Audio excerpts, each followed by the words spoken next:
You want it, don't you? I can see it in your eyes. I can feel the hunger radiating off you like heat from a dying star. You want the number in the bank account. You want the steel and the glass and the leather. You want the freedom. You want the power to walk into a room and have the atmosphere change just because you entered it. You want to be the king. And you tell yourself a story, a sweet, naive little bedtime story. You tell yourself, when I get the money, I will still be me. I will be a good person. I will be generous. I will be kind. I will not change. You are a liar. And worse than a liar, you are a fool. You are ignorant of the fundamental laws of your own biology. You think money is an external tool. You think it is just paper, just digits, just a medium of exchange. You are wrong. Money is not a tool. Money is an environment. And when you change the environment, you change the organism. If you take a fish out of the water and put it on land, it changes or it dies. If you take a primate out of the hierarchy of survival and place him in the hierarchy of absolute dominance, he changes. He mutates. We are going to talk about the price of a soul, not in the religious sense. I don't care about your metaphysics. We are going to talk about the neurological and psychological price you pay for ascension. We are going to talk about why, to get to the top of the mountain, you must shed the baggage of your humanity. You have heard the phrase, money corrupts. That is too simple. That is a phrase for children. Money does not corrupt. Money reveals. Money removes the leash. Let's look at your goodness. Let's dissect your morality. You think you are a nice guy? You think you are polite, empathetic, considerate? I have news for you. You are not nice. You are just poor. You are not polite because you are virtuous. You are polite because you are powerless. In the wild, the weak animal must be polite. The weak animal must read the emotions of the pack. The weak animal must use empathy to navigate the social structure because one wrong move means death. Your empathy, your kindness, your soul. These are survival mechanisms evolved to keep you safe in a tribe where you are not the alpha. You are nice because you need other people to like you to survive. You are nice because you are dependent. But what happens when you remove the dependency? What happens when you have enough resources to survive without the tribe? What happens when you can buy the protection, buy the food, buy the shelter, and buy the sex? The necessity for empathy evaporates. The biological need to care about the feelings of others vanishes. When you become truly wealthy, you stop needing people. And when you stop needing people, you stop seeing them as people. You start seeing them as objects, as functions, as variables in an equation. What can this person do for me? How much do they cost? Are they efficient? This is not evil. This is efficiency. This is the brain optimizing itself for a new environment. But to the outside observer, to your friends, your family, the people you left behind, it looks like you have become a monster. It looks like you have lost your soul. You haven't lost it. You just traded it for leverage. Let's talk about the empathy gap. This is a scientifically documented phenomenon. Studies show that as a person's social class and wealth rise, their ability to read emotional cues in others drops. Rich people literally cannot see suffering as well as poor people. Why? Because they don't have to. The brain is an energy conservation machine. Empathy is expensive. It takes calories to model the mental state of another human being. It takes emotional energy to feel their pain. If your survival depends on it, your brain pays the cost. If your survival is guaranteed by a bank account, your brain cuts the budget. It prunes the neural pathways of compassion because they are no longer ROI positive. So when you chase wealth, understand this. You are actively training your brain to stop caring. You are undergoing a lobotomy of the heart. You are trading the warmth of connection for the coldness of control. This is the first payment. This is the down payment on your soul. Now consider the nature of capitalism itself. Capitalism is the survival of the fittest. It is a competition. It is war without bullets. In a war, what traits are rewarded? Is kindness rewarded? Is mercy rewarded? Is hesitation rewarded? No. In war, the traits that are rewarded are aggression, decisiveness, ruthlessness, and the ability to suppress your emotions. We call these the dark triad traits: narcissism, Machiavellianism, and psychopathy. Narcissism, an inflated sense of self-importance. You need this. You need to believe you are special to even attempt to beat the market. You need to believe you deserve more than everyone else. Machiavellianism, the ability to manipulate others for personal gain. You need this. You need to negotiate. You need to sell. You need to convince people to give you their time and money for your vision. Psychopathy, the lack of remorse and empathy. You need this. You need to be able to fire 1,000 people to save the stock price. You need to be able to destroy a competitor without losing sleep. You need to be able to look at a tragedy and see a buying opportunity. These traits are classified as disorders in normal society. If you act like a psychopath at a family dinner, you are a pariah. But in the boardroom, in the high-frequency trading pit, in the chaotic world of startups, these traits are superpowers. They are the keys to the kingdom. The system is designed to filter out the good people. If you are too empathetic, you will give away your margins. If you are too honest, you will be outmaneuvered by a liar. If you are too gentle, you will be eaten. So as you climb the ladder, the system exerts a selection pressure on you. It rewards your inner monster and punishes your inner saint. Every time you act ruthlessly and make a profit, your brain releases dopamine. Good job, it says. Do that again. Every time you act with compassion and lose money, your brain releases cortisol. Bad job, it says. Don't do that again. Over 10 years, over 20 years, this conditioning rewires you. You become a Pavlovian dog trained to bite. You become a creature shaped by the incentives of the game you are playing. And you think you can resist this? You think you are stronger than the conditioning? You are arrogant. You are soft. You have no idea how malleable your personality is. You are not a fixed point in the universe. You are a fluid, and money is the container. Let's talk about isolation. The higher you climb, the thinner the air becomes, and the fewer people you can trust. When you are poor, your friends are your friends because they like you. They have nothing to gain from you. You are bonded by shared struggle. When you are rich, everyone wants something. Every smile is a pitch. Every handshake is a transaction.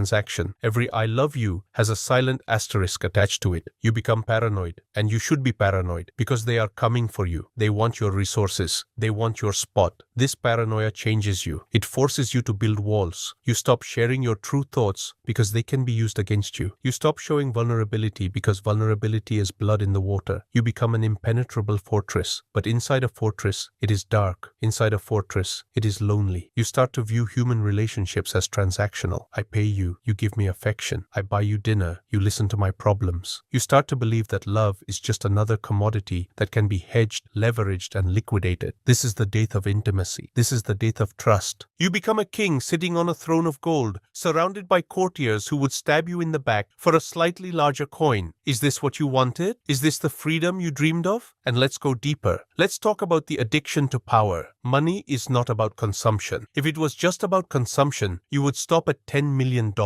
You can eat only so many steaks. You can drive only one car at a time. Why do billionaires keep working? Why do they keep pushing until they are 90? Because money is liquid power. It is the ability to bend reality to your will. And power is the most addictive drug in the known universe. It hits the same receptors as cocaine, but it lasts longer. When you have power, you feel like a god. You speak and buildings rise. You sign a paper and industries shift. You are the protagonist of reality. But like any addiction, tolerance builds up. The first million feels like magic. The second million feels like safety. The 10th million feels like a scorecard. The 100th million feels like nothing. You need more. You need a bigger deal, a bigger merger, a bigger risk. You become a high-functioning addict. You chase the dragon of dominance. And in this chase, you trample everything else. You trample your health. You trample your family. You trample your own peace of mind. You become a slave to the very thing that was supposed to free you. You thought you owned the money, but the money owns you. It demands to be fed. It demands to be grown. It is a parasite that has taken over the host. Look at the eyes of the ultra-wealthy closely. Do you see joy? Do you see peace? Rarely. Usually you see a frantic, restless intensity. You see a hunger that can never be sated. You see a fear, a deep existential fear that it could all vanish. They are running on a treadmill that is set to maximum speed, and they cannot get off. If they stop, they fly off the back and shatter. So they keep running, they keep conquering, they keep eating. And you're standing at the bottom of the treadmill, begging to get on. You are begging to be strapped into the machine. You need to understand the concept of moral licensing. When you achieve success, your brain plays a trick on you. It tells you that because you are successful, you are good. In our culture, we equate wealth with virtue. He worked hard, so he deserves it. This belief allows you to justify terrible behavior. I created jobs, so I can treat my employees like trash. I donated to charity, so I can cheat on my taxes. I am a visionary, so the rules don't apply to me. This is how the monster is born, not in a sudden explosion of evil, but in a slow, creeping justification of selfishness. You start to believe that you are above the law. You start to believe that you are a different species than the civilians down below. And once you believe you are a different species, anything is permissible. You can crush them, use them, discard them. It doesn't matter. They are just ants. You are the boot. This is the transformation. It is subtle. It is seductive. It feels like growth. It feels like becoming who you were meant to be. But it is actually a hollowing out. It is the hollowing out of everything that made you human. You are becoming a sleek, efficient golden shell, a machine for processing capital. And the soul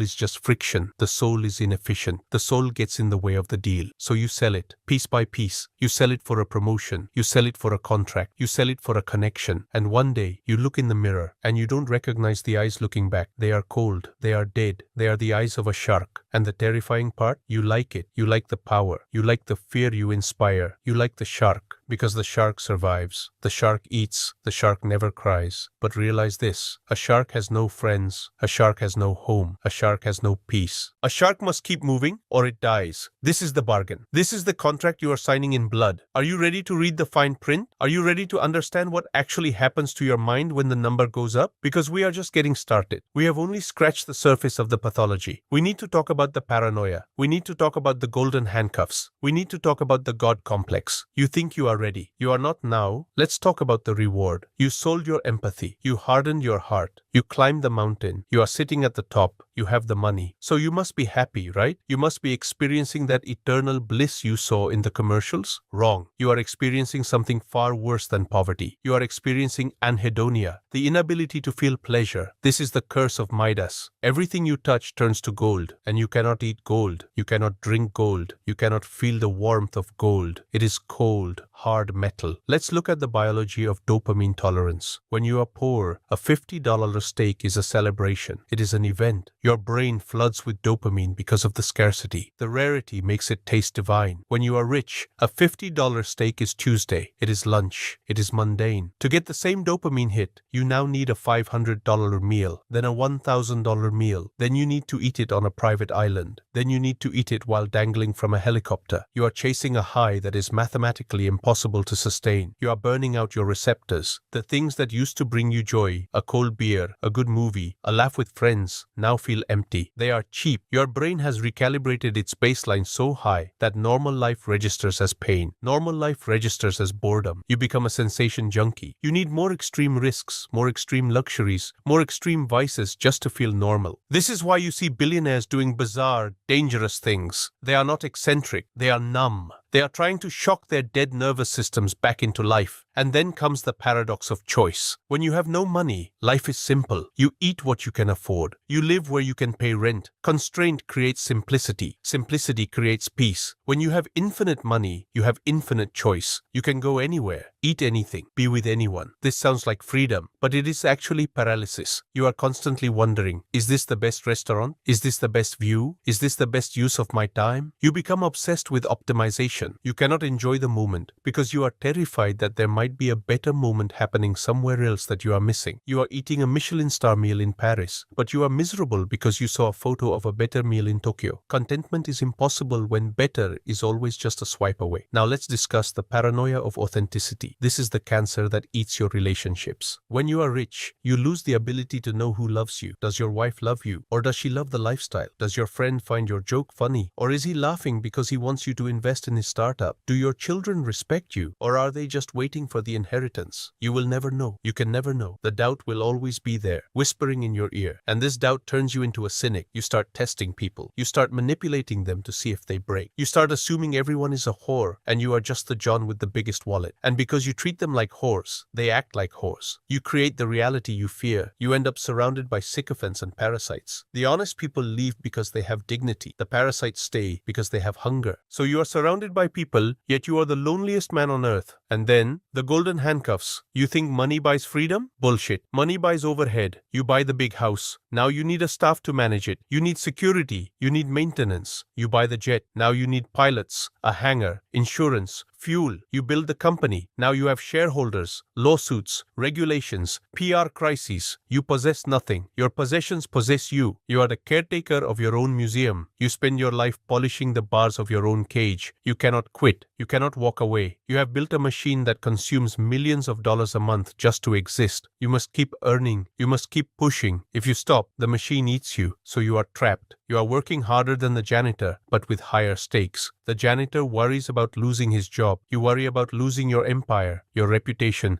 your legacy. The stress never stops. The cortisol drip is constant. You sleep with your phone. You dream of spreadsheets. You wake up in a sweat. And to cope with this stress, you turn to the shadows. Let's talk about the shadow self. Publicly, you are a pillar of the community. You are a philanthropist. You are a leader. But privately, the pressure needs a release valve. This is why so many powerful men have secret dark lives. Alcohol, drugs, perversions, gambling. You need a place where you can be a monster just to blow off steam. You compartmentalize your life. You have the day self and the night self. And slowly, the night self starts to take over. The secrets get bigger. The shame gets deeper. You live in constant fear of being exposed. One leak, one mistake, and it's all over. So you become even more paranoid, even more ruthless. You have to silence the witnesses. You have to buy the silence. You are now a prisoner of your own secrets. Let's examine the God complex. Success confirms your bias. I succeeded, therefore I'm right. Therefore I'm smarter. Therefore I am superior. You stop listening to advice. Why listen to mere mortals? You are a titan. You start to believe you can control things that are uncontrollable. You think you can control the market. You think you can control the law. You think you can control biology. This hubris is the prelude to the fall. You take risks that are insane, believing you are invincible. You treat people like pawns, believing they are expendable. You lose your tether to reality. You surround yourself with yes men who tell you your poop smells like roses. You're flying blind, drunk on your own ego, heading straight for the mountain. And the tragedy? You don't see it coming. You think you are winning right up until the moment of impact. And when you crash, when the market turns, or the scandal breaks, or the health fails, you are utterly unprepared because you have no spiritual foundation. You have no friends. You have no inner strength. All your strength was external, in the bank, in the title, in the reputation. When those are stripped away, you are a naked, shivering child. This is the price. You traded your humanity for a number. You traded your peace for a thrill. You traded your connection for control. And now you are rich. Congratulations. You are the richest corpse in the graveyard. You won the game, but you lost yourself. Is it reversible? Can you have money without the madness? Maybe. But it requires a strength of character that you probably don't have. It requires you to fight the environment you created. It requires you to live like a poor man while having the bank account of a king. It requires you to reject the luxury you earn. It requires you to serve others when you could enslave them. It requires you to kill the monster every single morning. But are you killing the monster or are you feeding it? Look at your last week. Look at your decisions. Did you act out of love or did you act out of power? Did you tell the truth or did you spin the narrative? Did you help someone who couldn't help you back or did you only transact? You know the answer. The monster is getting fat. The monster is taking the wheel and you are just a passenger in your own body, watching the scenery go by, wondering where the joy went. The joy went away the moment you decided that more was better than enough. Enough is a feast. More is a disease. And you are terminal, but we are not done. We have to talk about the final stage. We have to talk about the legacy of Ash. We have to talk about what you leave behind, your children, your name, the poison you inject into the next generation. Because the corruption doesn't end with you. It spreads. It is hereditary. You are not just destroying yourself. You are building a dynasty of monsters. We arrive at the final tragedy. The tragedy that you will not live to see, but you are actively engineering right now. We need to talk about your children. We need to talk about your bloodline. You tell yourself, I'm doing this for them. I'm working this hard so they don't have to. I want to give them the life I never had. This is the single most destructive lie a parent can tell. By giving them the life you never had, you are denying them the character you built. You became strong because you struggled. You became sharp because you were hungry. You became a killer because you were hunted. Your children, they are born in the palace. They are born in safety. They have never felt the cold wind of necessity. You are removing the resistance. And as we learned with the comfort zone, a biological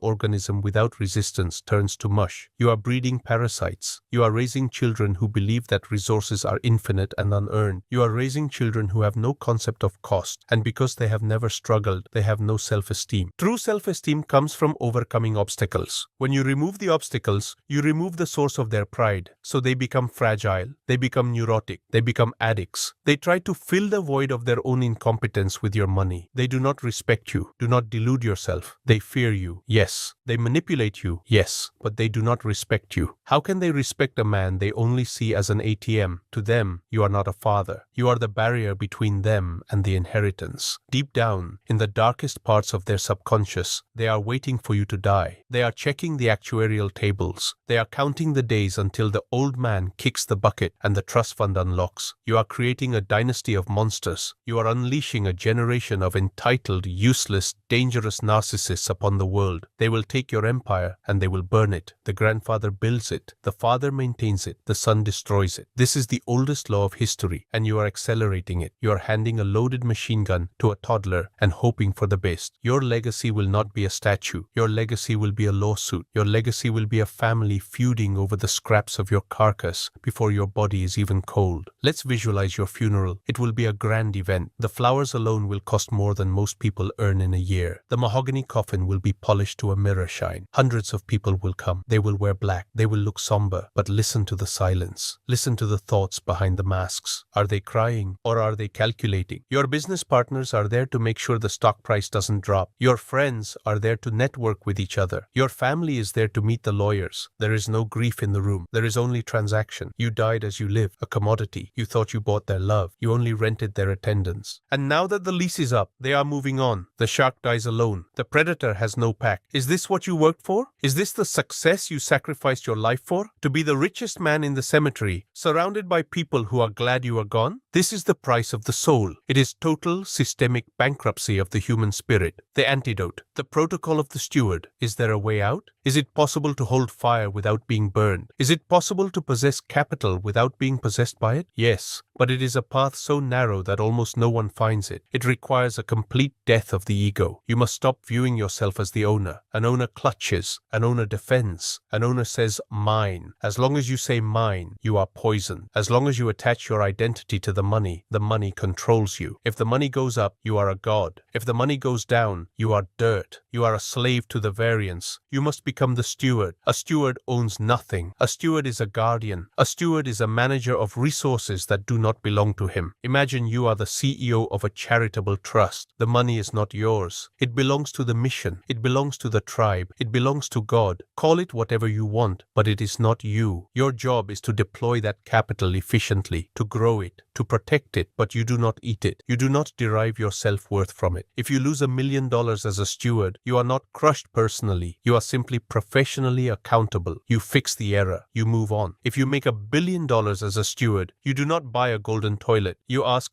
where can this resource do the most work? This is radical detachment. You must be the pipe, not the bucket. The bucket tries to hold the water. The water stagnates. The bucket rusts. The pipe lets the water flow through it. The pipe stays clean. The pipe directs the power, but does not hoard it. To save your soul, you must decouple your dopamine from your net worth. You must find your validation in service. I know you hate that word. Service sounds weak. Service sounds like a servant. But in the primal code, the alpha is the servant of the pack. The alpha eats last. The alpha stands guard while the others sleep. The alpha fights the intruder. The true king is the one who bears the heaviest burden for the good of the tribe. If you want to be rich and keep your soul, you must use your wealth to build, not to consume. Build industries, build systems, build people. When you see your money empowering another human being to rise out of poverty, that is a different kind of dopamine. That is not the frantic, jittery high of cocaine. That is the deep, resonant hum of purpose. That is the only high that doesn't burn you out. You must inoculate your children against the poison. You must artificially introduce scarcity into their lives. Make them work, make them fail, make them drive a cheap car, make them earn their seat at the table. Do not give them the money. Give them the education, the values, and the opportunity to struggle. Tell them, this money is not yours. This money belongs to the family mission. If you want money, go hunt. You might think this is cruel. It is the ultimate kindness. It is the only way to save them from becoming monsters. The final ultimatum. We are at the end of the line. You have looked into the abyss. You have seen the monster in the mirror. You have seen the future of ash and ruin. You have two choices, and you must make this choice every single day for the rest of your life. Choice A, the dragon. You continue as you are. You hoard. You consume. You isolate. You let the paranoia consume you. You let the ego drive the car. You will get richer. You will get more powerful, and you will rot from the inside out. You will die a king, and you will be forgotten as a tyrant. Your children will curse your name while spending your gold. Choice B, the architect. You break the addiction. You submit to a higher purpose. You treat money as a tool, not a god. You build a wall between your ego and your bank account. You live simply. You speak the truth. You serve the mission. You will still be rich, but you will also be free. You will be dangerous, not because you are cruel, but because you are incorruptible. A man who cannot be bought is the most powerful force in the world. A man who does not need his own money is a force of nature. Which one are you? Look at your hands. Are they open to give or clenched to hold? The clenched fist cannot receive. The clenched fist can only punch. Open your hand. Let it flow. The price of a soul is infinite. Do not sell it for a discount. Do not sell it for a number on a screen that you cannot take with you. When you are in that box in the ground, the number is 0. What remains is who you were. Were you a monster or were you a man? The market is open. The trade is live. You are trading your life for money every hour. Make sure you are getting a good deal, because there are no refunds on time. There are no refunds on character. Wake up. The nightmare is real, but so is the awakening. Stop feeding the beast. Start building the legacy. This is the primal code. End of transmission.